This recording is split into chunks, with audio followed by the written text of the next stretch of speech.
میں مرتضیٰ کی دلہن بنی سجی سوری بیڈ پر بیٹھی تھی اور بے انتہا بے صبری سے مرتضیٰ کے آنے کا انتظار کر رہی تھی۔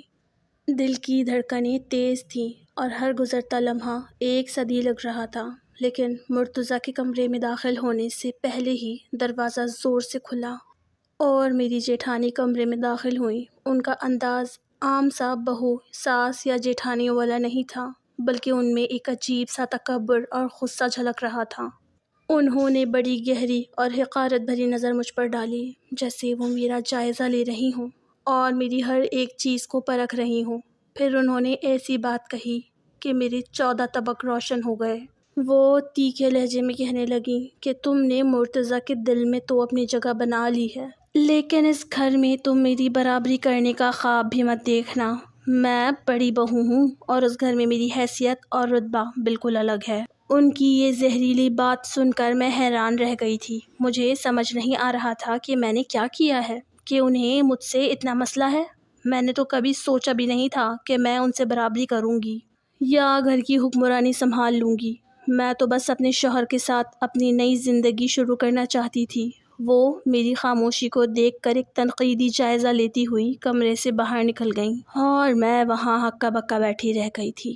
دل میں ایک عجیب سی گھبراہٹ ہونے لگی تھی کہ جس گھر کو جنت سمجھ کر آئی تھی وہاں پہلے ہی دن ایسی تلخی کیوں؟ اتنے میں میرے چھوٹے دیور مرتسم کمرے میں داخل ہوئے۔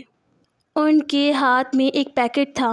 انہوں نے وہ تحفہ میری طرف بڑھایا اور مسکرا کر کہنے لگے، بھابھی، میں آپ کو شادی پر کوئی تحفہ نہیں دے سکا تھا۔ ذمہ داریوں کے درمیان وقت ہی نہیں ملا کہ میں اسٹیج پر آتا، اسی لیے یہ میری طرف سے آپ کے لیے ایک چھوٹا سا تحفہ ہے۔ میں نے ایک نظر ان کے چہرے پر ڈالی، جہاں ایک بہت دھیمی اور پرسکون مسکراہٹ تھی جو مجھے اس وقت بہت اجنبی لگی۔ پھر وہ میری تعریف کرنے لگے اور کہنے لگے کہ آپ واقعی اس گھر میں بہت خوبصورت لگ رہی ہیں اور آپ کے آنے سے گھر کی رونقیں بڑھ گئی ہیں۔ لیکن میرا ذہن تو بڑی بھابھی کے ان زہریلے جملوں پر ہی اٹکا ہوا تھا جو انہوں نے ابھی کچھ لمحے پہلے کہے تھے۔ میرے دل میں ایک خلش سی تھی جس نے میری خوشی کو مان کر دیا تھا۔ میں نے آہستہ سے ہمت کر کے ان سے پوچھا کہ کیا بڑی بھابھی کا مزاج ہمیشہ ہی اتنا سخت ہے؟ وہ ایک دم چونک گئے اور ان کی پیشانی پر فکر کی لکیریں ابھر آئیں۔ وہ کہنے لگے، آپ کو کیسے پتہ چلا کہ ان کا مزاج ایسا ہے؟ پھر میں نے انہیں وہ ساری بات بتا دی جو ابھی کچھ دیر پہلے بڑی بھابھی نے آ کر مجھ سے کہی تھی۔ یہ سن کر مرتسم کے ماتھے پر بل پڑ گئے اور وہ غصے سے بھر گئے۔ کہنے لگے، یہ ان کی ہمت کیسے ہوئی کہ وہ آپ سے ایسا کہیں؟ ابھی میں اماں کو جا کر سب بتاتا ہوں اور ان کی اچھی خاصی کلاس لیتا ہوں۔ میں نے جلدی سے پریشان ہو کر ان کا ہاتھ پکڑ لیا اور کہا، نہیں مرتسم، یہ غلطی ہرگز بھی مت کرنا۔ ابھی مجھے اس گھر میں آئے ہوئے صرف آدھا گھنٹہ ہوا ہے۔ ایسا نہ ہو کہ کوئی بڑا تماشا کھڑا ہو جائے اور پہلے ہی دن گھر میں لڑائی جھگڑے شروع ہو جائیں۔ مرتسم سے میری اچھی خاصی بات چیت پہلے سے تھی، کیونکہ شادی سے پہلے بھی جب رشتہ طے ہوا تھا تو مرتضیٰ کو جب بھی کوئی چیز یا پیغام بھیجنا ہوتا تھا تو وہ اکثر مرتسم کے ہاتھوں ہی بھجواتا تھا۔ اسی لیے ہمارے درمیان ایک دوستانہ تعلق قائم ہو گیا تھا۔ اسی لیے میں نے فوراً اسے ہاتھ پکڑ کر روک دیا۔ وہ میری بات سن کر سر ہلانے لگے اور مان گئے، لیکن غصے میں کہنے لگے کہ لیکن اگر آئندہ وہ ایسی کوئی بات کہیں یا آپ کے ساتھ بدتمیزی کریں تو آپ بھی انہیں اچھے طریقے سے 2-4 کھری کھری سنا دیجیے گا۔ یہ کہہ کر وہ کمرے سے چلے گئے تھے، لیکن ان کے جانے کے بعد میں مزید سوچ میں پڑ گئی تھی۔ مجھے تو لگا تھا میری شادی ایک بہت ہی اچھی اور پڑھی لکھی فیملی میں ہوئی ہے، جہاں لوگ ایک دوسرے کا احترام کرتے ہوں گے۔ مجھے لگا تھا کہ اگر مرتضیٰ مجھ سے اتنی محبت کرتا ہے تو میری زندگی بہت آسان اور پرسکون گزرے گی، لیکن یہ تو میں نے سوچا ہی نہیں تھا کہ مجھے ایک جیٹھانی بھی ملے گی جو اتنی جلدی مجھ سے حسد اور جلن پر اتر آئے گی۔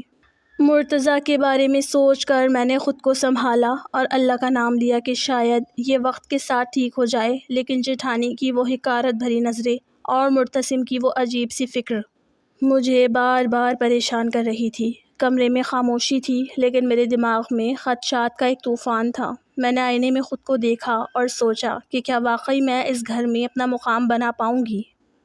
مرتضیٰ ابھی تک نہیں آئے تھے اور ہر گزرتا لمحہ مجھے بڑی بھابھی کی دھمکی یاد دلا رہا تھا تھوڑی ہی دیر گزری تھی کہ دروازہ ہلکی سی دستک کے ساتھ کھلا اور مرتضیٰ کمرے میں داخل ہوئے۔ ان کے چہرے پر ایک خاص چمک تھی۔ مجھے دیکھتے ہی ان کے قدم تھم گئے اور ان کی آنکھوں میں ایک ایسی مسکراہٹ ابھری جو سیدھی میرے دل کو چھو گئی۔ وہ تیزی سے میری طرف بڑھے اور میرے قریب آ کر بیٹھ گئے۔ مجھے دیکھ کر وہ نہال ہو گئے اور کہنے لگے کہ میں نے تو کبھی خواب میں بھی نہیں سوچا تھا کہ اتنی آسانی سے ہم دونوں ایک ہو جائیں گے اور تم آج میری دلہن بن کر میرے سامنے بیٹھی ہوگی۔ ان کے لہجے میں سچائی اور میری طرف شدید جھکاؤ تھا۔ وہ مجھ پر اپنی محبت نچھاور کر رہے تھے اور ان کی باتیں سن کر میرے دل پر چھائی ہوئی اداسی کے بادل چھٹ گئے۔ بڑی بھابھی کے وہ تلخ جملے اور وہ سرد انداز میرے ذہن سے محو ہو گیا، کیونکہ اس وقت مرتضیٰ کی قربت اور ان کی محبت بھری باتیں میری پوری دنیا تھیں۔ مرتضیٰ نے میرا ہاتھ اپنے ہاتھوں میں تھام لیا اور ان کا لمس ایک سکون کا احساس دلانے لگا۔ وہ مجھے بتانے لگے کہ شادی کی ان تمام رسمی کارروائیوں کے دوران میری ایک جھلک دیکھنے کے لیے وہ کس قدر بےتاب رہے تھے۔ ان کی آنکھوں میں میرے لیے احترام اور بے پناہ چاہت تھی۔ کمرے میں مہکتے پھولوں اور ہلکی روشنی نے ایک رومانوی سما باندھ دیا تھا۔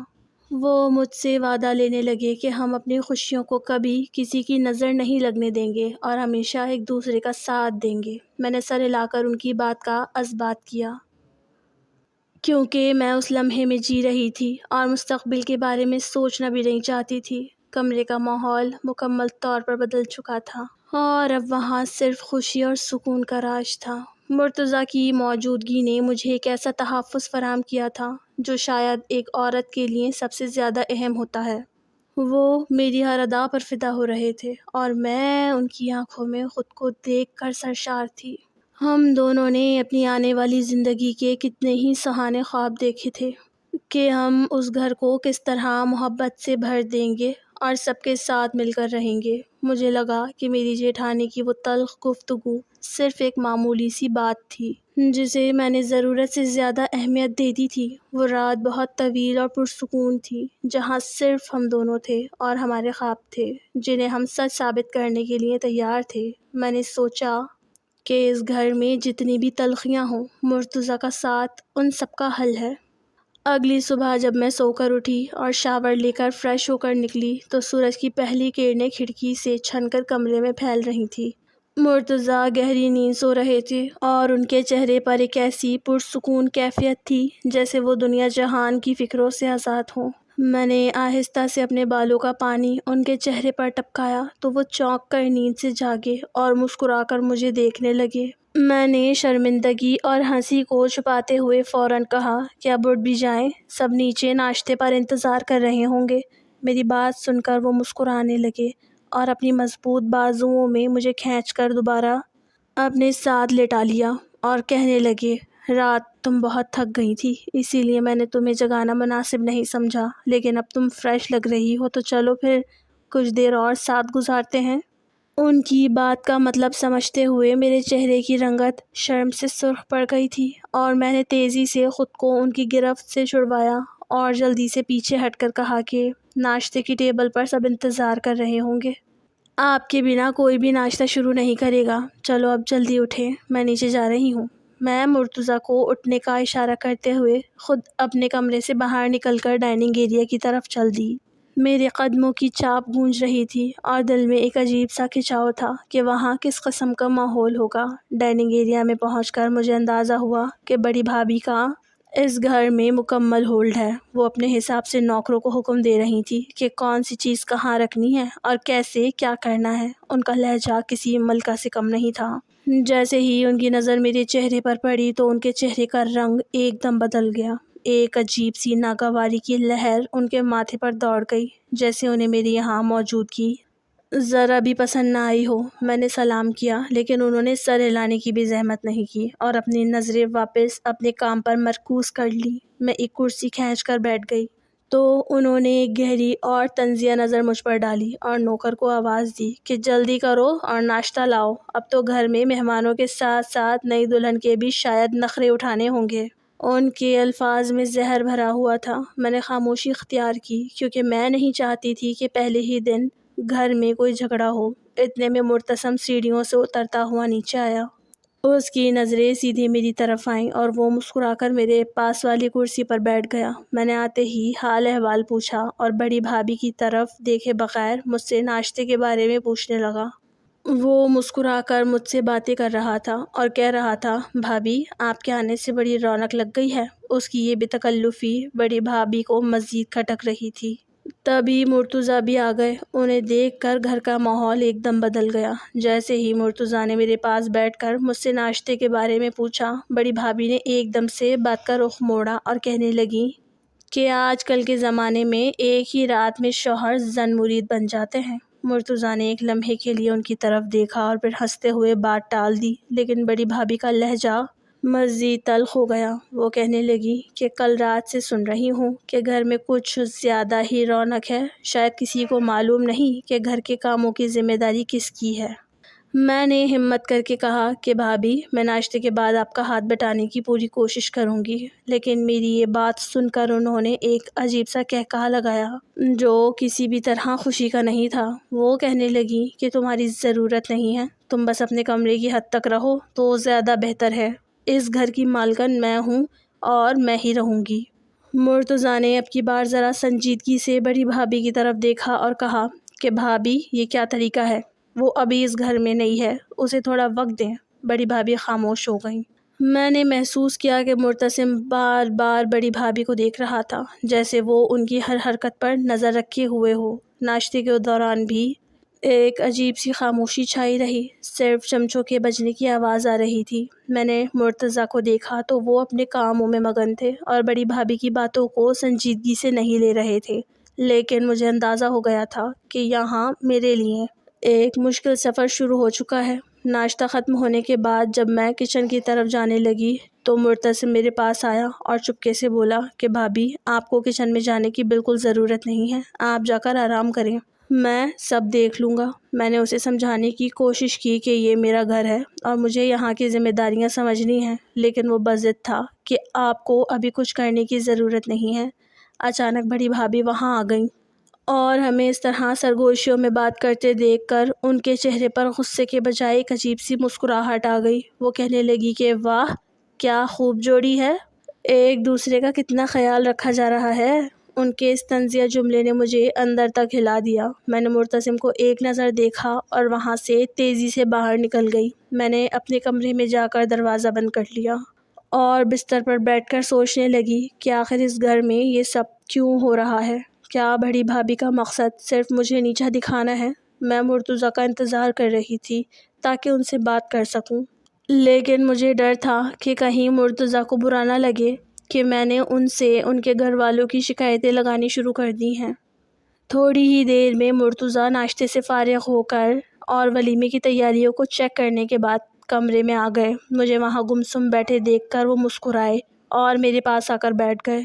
انہوں نے میرا ہاتھ تھام کر پوچھا کہ کیا بات ہے میری مہجبی، تم کیوں اتنی پریشان نظر آ رہی ہو؟ میں نے نہ چاہتے ہوئے بھی انہیں بڑی بھابھی کے ان تمام تلخ جملوں کے بارے میں بتا دیا جو انہوں نے ناشتے کی میز پر کہے تھے۔ میری بات سن کر مرتضیٰ ایک دم سنجیدہ ہو گئے، مگر پھر انہوں نے ایک دھیمی سی مسکراہٹ اپنے چہرے پر سجائی۔ انہوں نے میرے بالوں کو سلیقے سے درست کیا اور نرم لہجے میں کہنے لگے کہ دراصل بھابھی یہ چاہتی تھی کہ میری شادی ان کی اپنی چھوٹی بہن سے ہو جائے، لیکن میری پسند تم تھی اور گھر والوں نے بھی میرے فیصلے کا احترام کیا۔ بس اسی وجہ سے وہ تھوڑی سی ناراض ہیں اور ایسی باتیں کر دیتی ہیں۔ تم بالکل بھی پریشان نہ ہو اور ان کی باتوں کو دل پر نہ لو، وقت کے ساتھ ساتھ وہ سب ٹھیک ہو جائیں گی اور تم اپنی محبت اور اچھے اخلاق سے ان کا دل جیت لو گی تو وہ خود تمہیں اپنا لیں گی۔ ان کی یہ وضاحت سن کر میرے دل پر رکھا ہوا بھاری بوجھ ایک دم سے ہلکا ہو گیا تھا۔ مجھے لگا کہ شاید یہ سب ایک معمولی سی غلط فہمی ہے جسے میں نے بہت بڑا بنا لیا تھا۔ مرتضیٰ نے مجھے اپنے بازوؤں کے حصار میں لیا اور یقین دلایا کہ وہ ہمیشہ میرے ساتھ ہیں۔ اس وقت مجھے لگا کہ میری زندگی کی تمام مشکلات کا حل صرف مرتضیٰ کے پاس ہے، اور اگر وہ میرے ساتھ ہیں تو مجھے کسی سے بھی ڈرنے کی ضرورت نہیں ہے۔ میں نے ان کی بات پر بھروسہ کر لیا اور اپنے دل کو سمجھا لیا کہ یہ صرف ایک حسد ہے جو وقت کے ساتھ خود بخود ختم ہو جائے گا۔ کمرے کی کھڑکی سے دھوپ اندر آ رہی تھی اور مرتضیٰ کی موجودگی نے کمرے کی فضا کو ایک نئی خوشبو سے مہکا دیا تھا۔ میں نے اب مستقبل کے بارے میں مزید سوچنا چھوڑ دیا تھا اور صرف اس لمحے کی خوبصورتی کو محسوس کر رہی تھی۔ مرتضیٰ نے مجھے بتایا کہ ولیمے کے لیے سب تیاریاں مکمل ہو چکی ہیں اور آج کی شام ہمارے لیے ایک نئی زندگی کا حقیقی آغاز ہوگی۔ میں ان کی باتوں میں مگن ہو گئی اور مجھے ایسا لگا جیسے بڑی بھابھی کی وہ تلخیاں اب میرے لیے کوئی اہمیت نہیں رکھتی۔ مرتضیٰ کے چہرے پر ایک ایسا اطمینان تھا جس نے مجھے بھی پرسکون کر دیا تھا۔ ہماری ولیمے کی تقریب اس دن بہت ہی شاندار ہوئی تھی اور میں بالکل مطمئن ہو گئی تھی کیونکہ میری جیٹھانی نے ایک لفظ بھی مجھے کچھ نہیں کہا تھا۔ لیکن اگلے ہی دن گھر کا ماحول ایک عجیب تبدیلی کی طرف مڑنے لگا۔ مرتضیٰ کو اپنے کسی بزنس کام کے سلسلے میں شہر سے باہر جانا پڑا اور جاتے وقت انہوں نے مجھے بار بار تاکید کی کہ میں اپنا خیال رکھوں اور اگر کوئی پریشانی ہو تو مرتسم سے رابطہ کر لوں۔ مرتضیٰ کے جاتے ہی گھر میں ایک خاموشی چھا گئی جو پہلے کبھی محسوس نہیں ہوئی تھی۔ ان کے والدین دونوں ہی بیمار تھے اور زیادہ تر کمرے میں رہتے تھے۔ گھر میں بڑی بھابھی اور ان کے دونوں بچوں کا شور سنائی دیتا تھا۔ بڑی بھابھی اب مجھ سے براہ راست بات کرنے کے بجائے دور سے ہی عجیب نظروں سے مجھے دیکھتی رہتی جیسے وہ کسی موقع کی تلاش میں ہو، اور مرتسم کا رویہ بھی بدل رہا تھا۔ وہ اب زیادہ وقت میرے قریب گزارنے کی کوشش کرتا، کبھی گھر کے کاموں میں مدد کرتا تو کبھی مجھے باہر گھمانے لے جانے کی ضد کرتا۔ اس کی یہ مسلسل موجودگی مجھے ایک طرف سکون دیتی تھی تو دوسری طرف ایک انجانا سا ڈر بھی دل میں پیدا کرتی تھی کیونکہ مرتضیٰ گھر نہیں تھے اور مرتسم کو میرے اتنے پاس دیکھ کر بڑی بھابھی کی نظروں میں ایک عجیب سی جلن پیدا ہوتی تھی۔ مجھے ڈر تھا کہ کہیں ہماری یہ دوستی مجھے کسی مشکل میں نہ ڈال دے۔ ایک شام میں کچن میں تھی کہ مرتسم وہاں آیا اور بڑی بھابھی کے بارے میں بات کرتے ہوئے کہنے لگا کہ بھابھی آپ کو ان سے دور رہنا چاہیے، وہ آپ کے ساتھ کچھ اچھا نہیں کرنا چاہتی ہیں۔ میں نے اسے سمجھانے کی کوشش کی کہ وہ میرے ساتھ ایسا کیوں کریں گی، آخر میں اس گھر کی بہو ہوں، لیکن اس نے ایک ایسی بات کہی جس سے میرا خون خشک ہو گیا۔ وہ کہنے لگا کہ آپ نہیں جانتی، مرتضیٰ بھائی کو آپ سے دور کرنے کے لیے وہ کسی بھی حد تک جا سکتی ہیں۔ میں نے اسے ڈانٹ کر چپ کرایا اور وہاں سے نکل گئی، لیکن اس کے الفاظ میرے کانوں میں گونج رہے تھے کہ کیا واقعی بڑی بھابھی میرے شوہر کو مجھ سے دور کر سکتی ہیں۔ سارا وقت میں یہی سوچتی رہی۔ آج تو مرتضیٰ کا فون بھی نہیں آیا تھا، شاید وہ بہت زیادہ مصروف تھے۔ میری آنکھوں سے نیند بھی اڑ چکی تھی۔ رات کا وقت تھا اور میں بستر پر کروٹیں بدل رہی تھی کہ اچانک کمرے کا دروازہ تھوڑا سا کھلا اور کسی کے قدموں کی آہٹ سنائی دی۔ میں سمجھی مرتضیٰ واپس آ گئے ہیں، لیکن جیسے ہی میں نے لائٹ آن کی تو یہ دیکھ کر چونک گئی کہ وہاں میرے جیٹ کھڑے تھے۔ جب میں نے مسعود بھائی کو دیکھا تو میرا دل ایک لمحے کے لیے رک سا گیا۔ وہ میرے شوہر کے بڑے بھائی تھے اور گھر کی سب سے اہم شخصیت تھے۔ میں نے کبھی نہیں سوچا کہ وہ اتنی رات کو میرے کمرے میں آئیں گے کیونکہ وہ زیادہ تر اپنے کاروباری مصروفیات کی وجہ سے گھر سے باہر ہی رہتے تھے اور ان سے میری ملاقاتیں نہ ہونے کے برابر تھیں۔ میں نے فوراً اپنا دوپٹہ درست کیا اور سر جھکائے کھڑی ہو گئی۔ ان کی موجودگی میں ایک عجیب سا رعب تھا جو مجھے غیر محفوظ محسوس کروا رہا تھا۔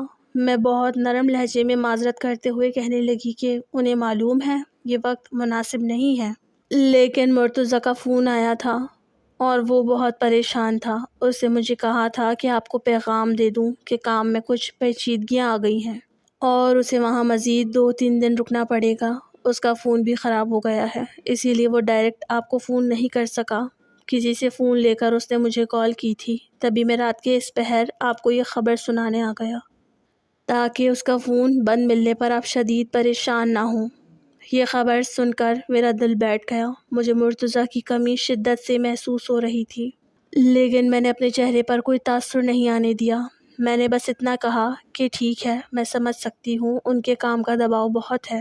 مسعود بھائی نے میری طرف ایک گہری نگاہ ڈالی اور پھر بڑی بھابھی مونا کے بارے میں بات شروع کر دی۔ وہ کہنے لگے کہ میں جانتا ہوں مونا کا رویہ آپ کے ساتھ بہت تلخ ہے اور گھر میں وہ آپ کو بہت پریشان کر رہی ہے، لیکن آپ اسے تھوڑا وقت دیں، وہ فطری طور پر بری نہیں ہے۔ دراصل یہ بات گھر میں پہلے سے طے تھی کہ مونا کی چھوٹی بہن کی شادی مرتضیٰ کے ساتھ ہوگی اور اس رشتے کی تیاریوں میں گھر کے سب لوگ شامل تھے، لیکن آخری وقت پر مرتضیٰ نے آپ کو پسند کر کے سب کے سامنے لا کر کھڑا کر دیا۔ جس کی وجہ سے مونا کے لیے یہ صورتحال قبول کرنا مشکل ہو گئی ہے۔ وہ خود کو دھوکہ کھایا ہوا محسوس کر رہی ہے۔ میں نے خاموشی سے ان کی بات سنی اور سر ہلا دیا۔ 4 دن ہو چکے تھے مرتضیٰ کو شہر سے باہر گئے ہوئے، ابھی مزید 3-4 دن اور لگنے تھے اور مجھے یہ دن بہت ہی بھاری لگ رہے تھے۔ گھر میں مرتضیٰ کی کمی مجھے ہر لمحہ محسوس ہو رہی تھی۔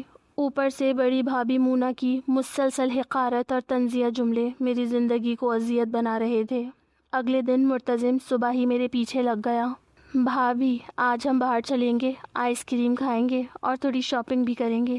میرے دوست کی شادی ہے، آپ میرے ساتھ شاپنگ پر چلیے گا۔ میں اسے منع کرنا چاہتی تھی کیونکہ مجھے مرتسم کا وہ بے جا لگاؤ اور اس کی آنکھوں میں جھلکتی ایک عجیب سی شدت بالکل پسند نہیں آ رہی تھی۔ مجھے اس کے ساتھ اکیلے باہر جانے میں ایک جھجک محسوس ہو رہی تھی۔ لیکن پھر میری ساس بھی میری طرف دیکھ کر کہنے لگی، بیٹا تم کب سے گھر میں ہی قید ہو کر رہ گئی ہو، چلی جاؤ، تھوڑا دل بہل جائے گا، تم بھی تھوڑی فریش ہو جاؤ گی۔ ساس کی بات کو رد کرنا میرے لیے ممکن نہیں تھا اور میں نہیں چاہتی تھی کہ ان کے سامنے کوئی ایسی بات ہو جو میرے شوہر کے گھر کی عزت کو خراب کرے۔ میں نے ایک نظر بڑی بھابھی کی طرف ڈالی۔ وہ صوفے پر بیٹھی بڑی غور سے مجھے دیکھ رہی تھی۔ ان کے چہرے پر وہی بے چینی اور ایک عجیب سی کڑواہٹ تھی۔ انہوں نے کچھ نہیں کہا لیکن ان کی خاموشی میں ایک طوفان چھپا ہوا تھا۔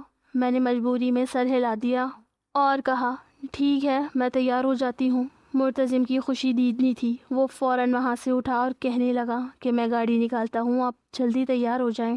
میں اپنے کمرے میں آ کر تیار ہونے لگی، لیکن میرا دل گواہی نہیں دے رہا تھا کہ مجھے مرتضی کے ساتھ جانا چاہیے۔ مجھے ایسا محسوس ہو رہا تھا کہ جیسے میں خود اپنے پیروں پر کلہاڑی مار رہی ہوں۔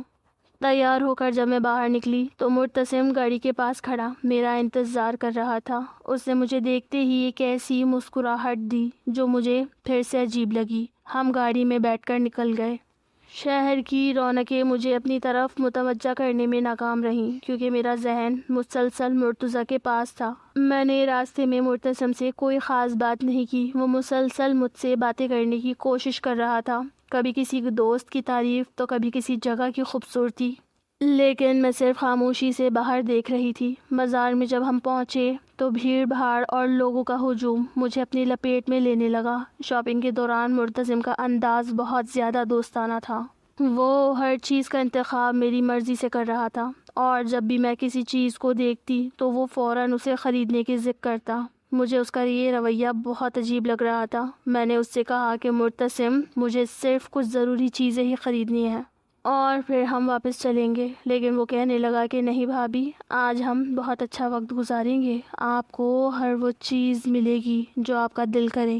میں نے اسے سختی سے منع کر دیا کہ نہیں، مجھے مزید کچھ نہیں خریدنا، ہم یہاں سے نکلتے ہیں۔ وہ تھوڑا سا مایوس ہوا لیکن اس نے میری بات مان لی۔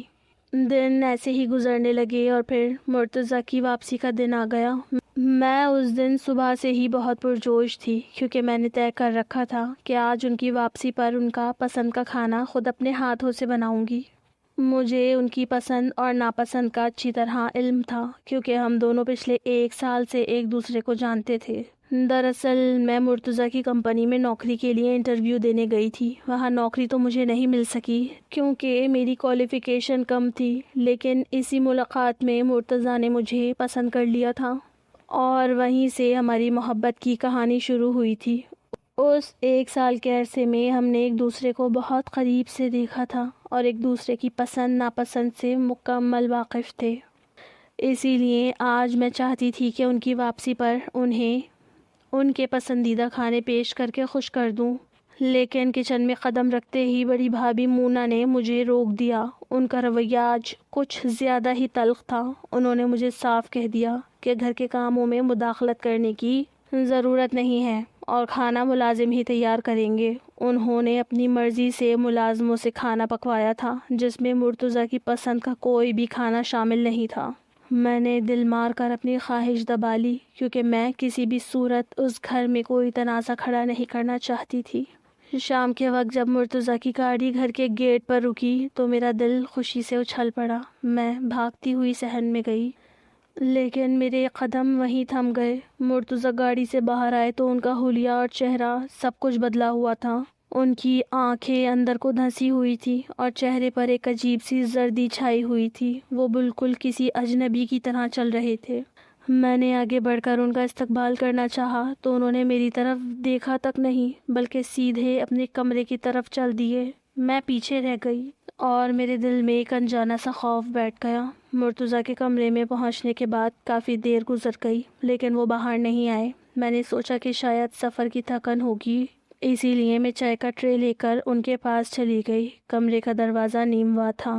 میں نے اندر جھانکا تو دیکھا کہ مرتضیٰ بیڈ پر لیٹے ہوئے نہیں بلکہ فرش پر بیٹھے کسی گہری سوچ میں مگن تھے۔ میں نے دبی آواز میں ان کا نام لیا تو وہ اس طرح اچھلے جیسے کسی نے انہیں ڈرا دیا ہو۔ انہوں نے مجھے دیکھا مگر ان کی نظروں میں وہ پہلی والی محبت نہیں تھی بلکہ ایک خوفناک سا خالی پن تھا۔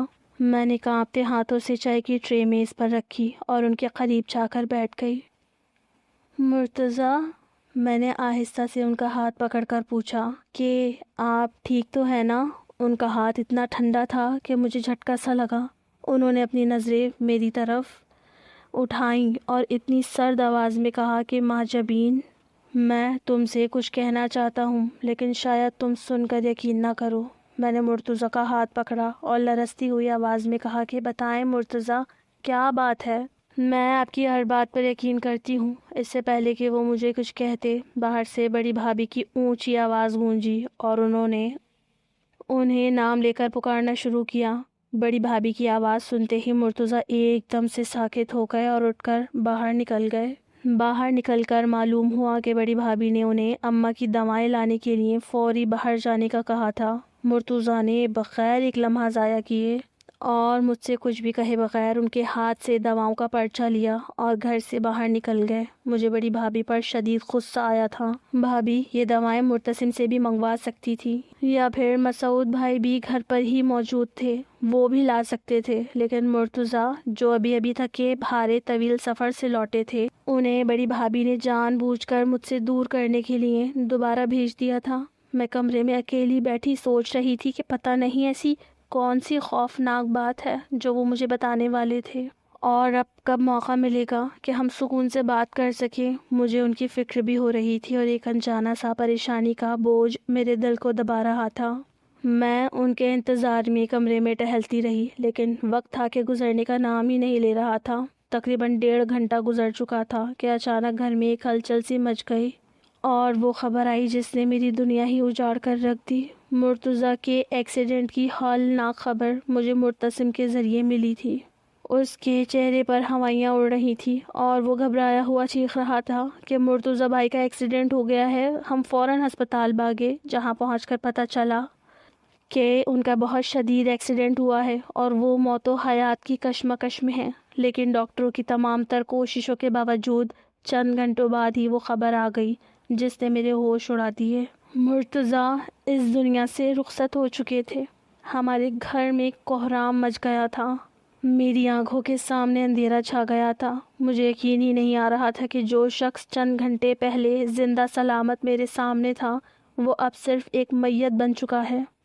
ایسا لگ رہا تھا جیسے کسی نے میری زندگی کی پوری کتاب ہی ایک جھٹکے میں بند کر دی ہو۔ گھر میں رونے پیٹنے کی آوازیں گونج رہی تھی لیکن میں ایک بت بنی کھڑی تھی۔ میری سمجھ سے باہر تھا کہ یہ سب اتنی جلدی کیسے ہو گیا اور وہ کون سی بات تھی جو مرتضیٰ مجھے بتانا چاہتے تھے مگر اس سے پہلے ہی وہ مجھے تنہا چھوڑ کر چلے گئے۔ ایسی ہی کچھ وقت گزرا اور تدفین کا وقت آ گیا۔ میری تڑپ اور چیخ و پکار کے باوجود ان کے بھائیوں نے کندھا دیا اور وہ مرتضیٰ کو ہمیشہ کے لیے گھر سے باہر لے گئے۔ میں روتی تڑپتی اور دہائی دیتی رہ گئی۔ گھر والے مجھے سنبھالنے کی کوشش کر رہے تھے مگر میرے دل کا ٹکڑا مجھ سے جدا ہو چکا تھا۔ میری جیٹھانی مونا اس سارے منظر میں ایک خاموش تماشائی بنی ہوئی تھی۔ اس کے چہرے پر غم کا کوئی سایہ نہ تھا بلکہ ایک عجیب سی سکون بھری سرد مہری تھی۔ 2 گھنٹے بعد جب گاڑیوں کے آنے کی آوازیں واپس سنائی دیں تو مجھے لگا جیسے میری سانسیں ہی رک جائیں گی۔ وہ لوگ میرے شوہر کو دفنا کر واپس آ چکے تھے اور یہ تلخ حقیقت میری روح کو چھلنی کر رہی تھی کہ اب وہ اس دنیا میں نہیں رہے۔ میں اپنے کمرے کے کونے میں بیٹھی اپنی تقدیر کو رو رہی تھی کہ اچانک باہر سے لوگوں کے ہکا بکا رہ جانے کی آوازیں اور سرگوشیاں میرے کانوں میں پڑیں۔ میں نے بے دلی سے کھڑکی کی طرف دیکھا، لیکن اگلے ہی لمحے میرے ہوش اڑ گئے اور میرا دل دھڑکنا بھول گیا۔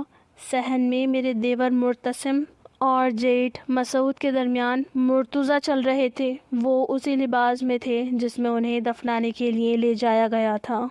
سبھی لوگ جو ابھی تک تعزیت میں مصروف تھے پتھر کے بت بن کر رہ گئے تھے۔ بڑی بھابھی کے چہرے کا رنگ پیلا پڑ گیا تھا اور ان کی آنکھیں پھٹی کی پھٹی رہ گئی تھی۔ مرتضیٰ کی چال میں ایک عجیب سا بھاری پن تھا اور ان کا چہرہ بے حد سپاٹ تھا۔ بڑے بھائی مسعود نے، جن کے چہرے پر بھی شدید حیرت اور خوف کے آثار تھے، کانپتی ہوئی آواز میں سب کو بتایا کہ دراصل مرتضیٰ کی موت واقعہ نہیں ہوئی تھی۔ ڈاکٹروں نے انہیں کلینکلی طور پر مردہ قرار دیا تھا، لیکن وہ دراصل ایک گہرے کوما جیسی کیفیت میں چلے گئے تھے، جسے میڈیکل زبان میں غلط فہمی کی وجہ سے موت سمجھ لیا گیا تھا۔ تدفین کے لیے قبر میں اتارنے ہی والے تھے کہ ان کے جسم میں ہلکی سی حرکت ہوئی۔ وہ ایک دم سے اٹھ کر بیٹھ گئے۔ وہ منظر دیکھ کر وہاں موجود قبرستان والے سب لوگ ڈر کے مارے بھاگ کھڑے ہوئے تھے، لیکن مسعود بھائی اور معتصم نے ہمت کر کے انہیں سنبھالا اور واپس لے آئے۔ مرتضیٰ گھر کے اندر داخل ہوئے، لیکن ان کی نظریں کسی کو ڈھونڈ رہی تھی۔ جب ان کی نظر مجھ پر پڑی تو ان کی آنکھوں میں وہ پہلی والی محبت نہیں، بلکہ ایک ایسا گہرا اور خوفناک خالی پن تھا جس نے میرے پورے وجود کو سرد کر دیا۔ وہ بالکل بدلے بدلے سے تھے، جیسے اس کوما یا موت کے سفر نے ان کا سب کچھ چھین لیا ہو۔ میں مرتضیٰ کا ہاتھ پکڑے انہیں سنبھال کر کمرے میں لے گئی۔ انہیں سفر اور حادثے کی وجہ سے کافی چوٹیں آئی ہوئی تھی۔ میں نے انہیں بیڈ پر بٹھایا، لیکن جیسے ہی میں ان کے زخموں پر مرہم لگانے کے لیے آگے بڑھی، انہوں نے میرا ہاتھ مضبوطی سے پکڑ لیا۔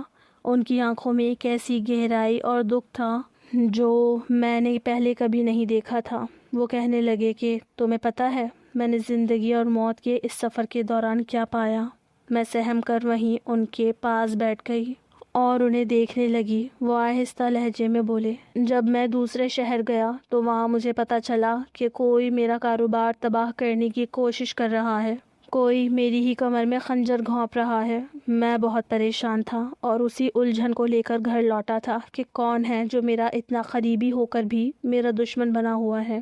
پھر جب میں اماں کے لیے میڈیسن لینے نکلا تو اچانک گاڑی کا بریک فیل ہو گیا۔ وہ حادثہ کوئی اتفاق نہیں تھا، مجھے اب یقین ہو چکا ہے۔ وہ تھوڑی دیر خاموش رہے، ان کی سانسیں تیز تھی۔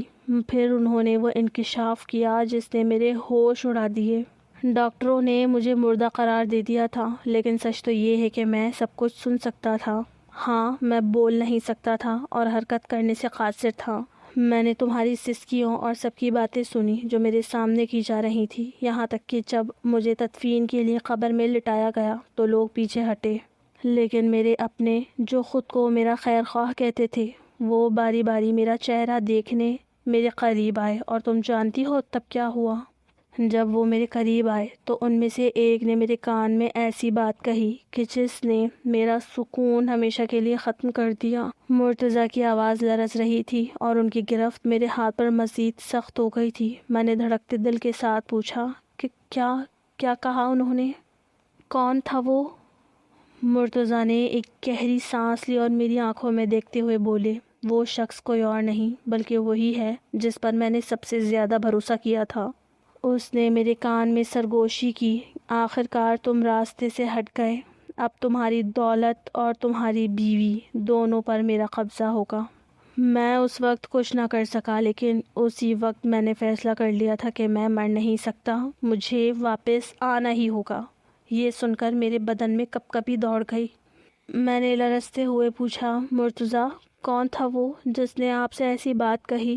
میرے شوہر نے سر جھکا لیا اور کہنے لگے کہ مسعود بھائی مونا بھابھی سے تنگ آ چکے تھے کیونکہ وہ بہت ہی زیادہ جھگڑے کرتی تھی، ہر بات میں اپنی منمانی کرتی تھی۔ یہی وجہ تھی کہ میں نے ان کی بہن سے شادی کرنے سے بھی انکار کر دیا تھا، کیونکہ میں جان گیا تھا کہ وہ اپنی بہن کو اس گھر میں لا کر ہمارا جینا مزید مشکل کر دیں گی۔ پھر میں تم سے محبت کرتا تھا، اسی لیے میں نے اپنی مرضی اور پسند سے تم سے شادی کر لی، اور اس کے بعد سے مسعود بھائی اور مونا بھابھی کے درمیان دوریاں اور بڑھ گئیں۔ جس دن تم دفتر میں انٹرویو دینے آئی تھی اس دن میرے ساتھ مسعود بھائی بھی وہاں موجود تھے، شاید تمہیں یاد ہو۔ بس جس طرح تم پہلی نظر میں مجھے پسند آ گئی تھی ویسے ہی انہیں بھی پسند آ گئی تھی، مگر مجھے یہ معلوم نہیں تھا کہ وہ اپنی بیوی کے ہوتے ہوئے بھی تمہیں کسی اور نظر سے دیکھ رہے ہیں۔ اور پھر جب میں نے گھر میں تمہارے رشتے کی بات کی تو مسعود بھائی نے پہلے انکار کر دیا تھا، لیکن پھر ایک دن خود ہی اچانک کہنے لگے کہ ہمیں اس لڑکی کو اس گھر کی عزت بنا لینا چاہیے، اور مونا بھابھی کو بھی انہوں نے ہی پیچھے ہٹنے پر مجبور کیا تھا۔ وہ جانتے تھے کہ کاروبار کے سلسلے میں میں زیادہ تر دوسرے شہروں میں رہوں گا اور وہ پیٹھ پیچھے اس بات کا فائدہ اٹھا لیں گے، لیکن جب میں دوسرے شہر گیا تو مجھے پتہ چلا کہ میرے کاروبار کو نقصان پہنچایا جا رہا ہے۔ دراصل وہ چاہتے تھے کہ میں دوسرے شہروں میں مارا پھرتا رہوں، کاروبار کے لیے پریشان رہوں اور میری توجہ تمہاری طرف سے ہٹ جائے، اور وہ خود کسی نہ کسی طرح تمہیں اپنی طرف راغب کر لیں۔ اور یہ بات شاید مونا بھابھی کو بھی سمجھ آ گئی تھی، اسی لیے ان کی سخت مزاجی اور غصہ دن بدن بڑھتا جا رہا تھا۔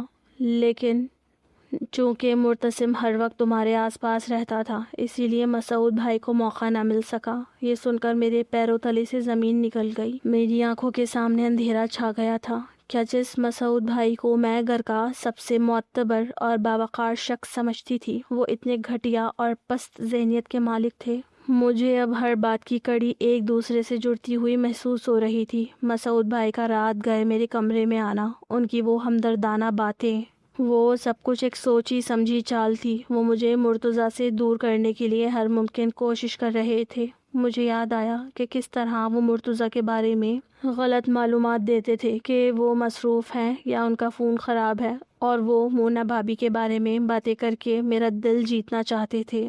مرتضیٰ نے مجھے بتایا کہ جس وقت وہ قبر میں تھے اور سب لوگ پیچھے ہٹے تو مسعود بھائی میرے قریب آئے اور انہوں نے میرے کان میں سرگوشی کی تھی کہ اب تمہاری دنیا ختم ہو گئی ہے، ماں جبین اب میری ہے۔ اپنے بھائی کی سچائی بتاتے ہوئے مرتضیٰ کی آنکھوں میں آنسو تھے۔ وہ مجھے اپنی مضبوط گرفت میں لیے ہوئے تھے اور میں تھی کہ سہمے ہوئے ان کے سینے سے لگی ہوئی تھی۔ گھر میں سب لوگ ابھی تک اس معجزے کی خوشی منا رہے تھے، لیکن ہمارے کمرے کی فضا میں خوفناک خاموشی اور تلخی تھی۔ مرتضیٰ بھائی نے بتایا کہ اس ایکسیڈنٹ کے پیچھے بھی مسعود بھائی کا ہی ہاتھ تھا۔ انہوں نے ہی میری گاڑی کے بریک کٹوائے تھے تاکہ میں ہمیشہ کے لیے راستے سے ہٹ جاؤں، لیکن شاید میری زندگی ابھی باقی تھی۔ میں نے ایک گہری سانس لی اور مرتضیٰ کو دیکھا، ان کا چہرہ درد سے نڈھال تھا۔ میں نے ان سے پوچھا کہ اب ہمیں کیا کرنا چاہیے، تو انہوں نے مجھے سختی سے منع کیا کہ ابھی کسی کو کانوں کان خبر نہیں ہونی چاہیے کہ مجھے سب کچھ معلوم ہو چکا ہے۔ ہم اس وقت تک خاموش رہیں گے جب تک ہمیں کوئی ٹھوس ثبوت نہیں مل جاتا۔ ہم نے یہ طے کیا کہ اب میں مسعود بھائی اور مونا بھابھی کے سامنے ایسے ہی دکھاوا کروں گی جیسے مجھے کچھ معلوم نہیں ہے۔ میں ان کی باتوں کو سن کر بھی انسنا کر دوں گی تاکہ انہیں شک نہ ہو کہ مرتضیٰ سب کچھ سن اور جان چکے ہیں۔ یہ کھیل بہت خطرناک تھا کیونکہ ہمارے اپنے ہی گھر کے لوگ ہمارے دشمن بنے بیٹھے تھے۔ اگلے کچھ دن میری زندگی کا سب سے مشکل دور تھے۔ مسعود بھائی جب بھی مجھ سے ملتے تو ان کی آنکھوں میں ایک ایسی ہوس اور ایک ایسی عجیب سی چمک ہوتی جو میرے جسم میں سنسنی پیدا کر دیتی تھی، اور مونا بھابھی کا رویہ تو اور بھی زیادہ زہریلا ہو گیا تھا۔ وہ مجھے ہر وقت ٹوکتی رہتی اور مجھے گھر کے ہر کام میں نیچا دکھانے کی کوشش کرتی، لیکن میں مرتضیٰ کی کہی ہوئی باتوں کو یاد کر کے خود کو سنبھال لیتی۔ مرتضیٰ اب بھی سب کے سامنے ویسے ہی خاموش اور تھکے ہارے سے رہتے تھے جیسے وہ ابھی تک حادثے کے اثر سے باہر نہیں آئے ہیں، لیکن کمرے میں ہم دونوں سرگوشیوں میں اپنے اگلے قدم کا منصوبہ بناتے تھے۔ مرتضیٰ نے اپنے کچھ وفادار دوستوں کی مدد سے اپنے کاروبار کے حساب کتاب کو خفیہ طریقے سے چیک کرنا شروع کر دیا تھا، اور انہیں معلوم ہو چکا تھا کہ مسعود بھائی کس طرح کمپنی کے فنڈز کو اپنی ذات کے لیے استعمال کر رہے تھے اور انہیں کیسے نقصان پہنچا رہے تھے۔ ایک دن میں کچن میں کام کر رہی تھی تو مسعود بھائی وہاں آئے۔ کچن میں اس وقت کوئی نہیں تھا۔ انہوں نے میرے قریب آ کر کہا کہ ماں جبین، مرتضیٰ پہلے جیسا نہیں رہا، وہ تو نیم مردہ ہے، تمہیں اس کی زندگی میں رہ کر کیا ملے گا؟ اگر تم میری بات مان لو تو میں تمہیں وہ ہر خوشی دے سکتا ہوں جس کا تم خواب دیکھتی ہو۔ میں نے اپنے غصے پر قابو پایا اور اپنی نظریں جھکا کر کہا کہ بھائی، آپ یہ کیا کہہ رہے ہیں؟ مرتضیٰ میرے شوہر ہیں اور میں ان کے ساتھ ہر حال میں خوش ہوں۔ انہوں نے میری بات سن کر ایک طنزیہ ہنسی اور کہا کہ دیکھ لینا کچھ دنوں میں یہ سب بدل جائے گا۔ مجھے ان کے الفاظ میں ایک دھمکی محسوس ہو رہی تھی۔ میں وہاں سے بھاگ کر اپنے کمرے میں گئی اور مرتضیٰ کو سب کچھ بتا دیا۔ مرتضیٰ کی پیشانی پر غصے کی لکیریں ابھر آئیں۔ انہوں نے میرا ہاتھ تھام کر کہا کہ بس کچھ دن اور صبر کرو مہاجبین، اب وہ وقت دور نہیں جب سب کے سامنے ان کا اصلی چہرہ بے نقاب ہوگا۔ رات کے وقت گھر کا ماحول بہت ہی بھاری ہوتا تھا۔ مجھے ہر طرف سائے نظر آتے تھے جیسے کوئی میری نگرانی کر رہا ہو۔ مرتضیٰ رات کو بھی اپنی آنکھیں بند کر کے سونے کا ڈرامہ کرتے تھے، لیکن دراصل وہ ہر بات سن رہے ہوتے تھے اور نوٹ کر رہے تھے کہ ایک رات بڑی بھابھی کے کمرے سے مجھے کچھ آوازیں سنائی دی۔ وہ مسعود بھائی سے کہہ رہی تھی کہ مرتضیٰ کا واپس آنا ہمارے لیے ایک بہت بڑی مصیبت بن گیا ہے۔ اگر وہ پوری طرح ٹھیک ہو گیا تو ہماری ساری حقیقت سامنے آ جائے گی۔ مسعود بھائی نے جواب دیا کہ تم فکر مت کرو، میں نے اس کے لیے ایک اور منصوبہ تیار کر لیا ہے، اسے دوبارہ راستے سے ہٹانا پڑے گا۔ یہ سن کر میں سہم گئی۔ میں نے فوراً مرتضیٰ کو جگایا اور انہیں سب کچھ بتایا۔ مرتضیٰ کی آنکھیں ایک دم سے کھل گئیں اور انہوں نے کہا کہ اب ہمیں مزید انتظار نہیں کرنا چاہیے۔ اگلے دن ایک بڑی دعوت کا اہتمام کیا گیا تھا جس میں خاندان کے تمام قریبی لوگ شامل تھے۔ مرتضیٰ نے فیصلہ کیا کہ اس دعوت کے دوران سب کے سامنے مسعود بھائی کے کرتوتوں کا پردہ چاک کریں گے۔ دعوت کی تیاریاں عروج پر تھیں اور مجھے ایسا لگ رہا تھا جیسے یہ میری زندگی کی سب سے بڑی آزمائش ہے۔ مہمانوں کے آنے کا سلسلہ شروع ہو گیا تھا۔ سب لوگ مرتضیٰ کو زندہ دیکھ کر حیران بھی تھے اور خوش بھی۔ مسعود بھائی بڑی شان سے سب سے مل رہے تھے جیسے وہ اس گھر کے مالک ہوں، لیکن مرتضیٰ خاموشی سے سب کچھ دیکھ رہے تھے۔ جب سب لوگ ڈائننگ ٹیبل پر بیٹھے تو مرتضیٰ نے اچانک کھڑے ہو کر سب کو مخاطب کیا۔ انہوں نے اپنی جیب سے کچھ کاغذات نکالے اور کہا کہ آج میں آپ سب کو ایک ایسی حقیقت بتانا چاہتا ہوں جو آپ کے ہوش اڑا دے گی۔ مسعود بھائی کے چہرے کا رنگ فاق ہو گیا۔ وہ اپنی کرسی سے اٹھنے لگے تو مرتضیٰ نے انہیں بیٹھنے کا اشارہ کیا۔ مرتضیٰ نے ایک ایک کر کے مسعود بھائی کی تمام چوریوں اور میرے خلاف ان کی سازشوں کا ثبوت پیش کر دیا۔ سب لوگ سکتے میں آ گئے۔